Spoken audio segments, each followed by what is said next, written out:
I became a resurrectionist because of a parish priest, who was a secular priest in the Archdiocese of Chicago.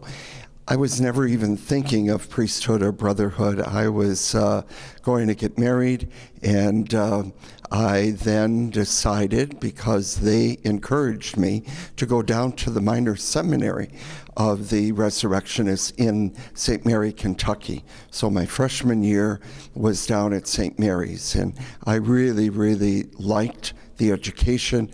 I especially loved the priests and brothers down there.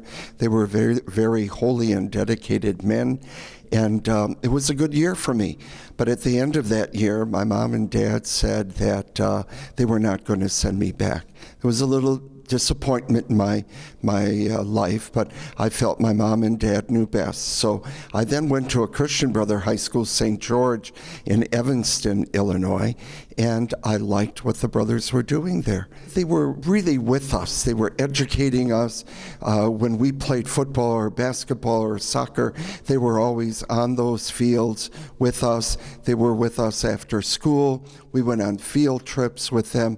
The school was just loaded with brothers. I really got an experience of religious life, I really thought.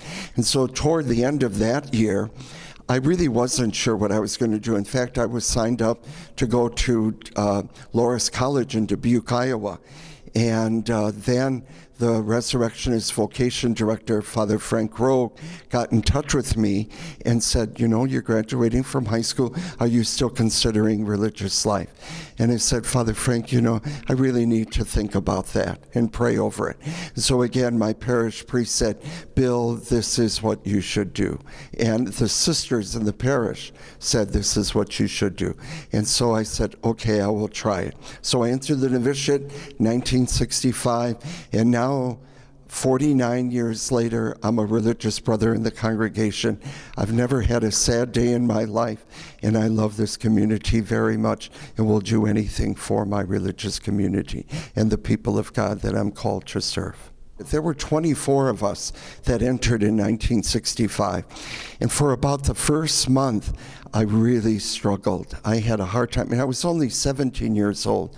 I really had a hard time about the life, about prayer, about all this time that we had spent in prayer.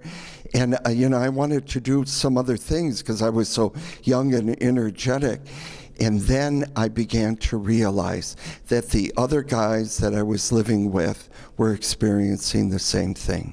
And so I think that only confirmed me that I wasn't in this alone. I was with it with other people on this journey called religious life and brotherhood and priesthood, and that I was going to be okay. I really like the fact that the history of the congregation is steeped in middle-class America or the middle-class world. That's my comfort level.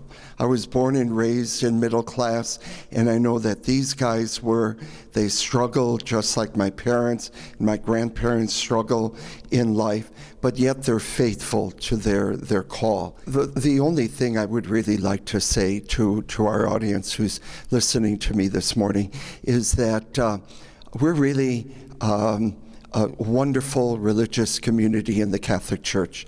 People respect us, bishops that we serve. We're international. And if at some point you really feel that you're called to our mission in our charism, that you search out our vocation directors and animators to at least sit down and talk with them about what your dreams and hopes are for the future, and if it's a good fit, that you really consider joining us. We're a very joyful and a happy group of men trying to do the mission of Jesus of resurrecting society.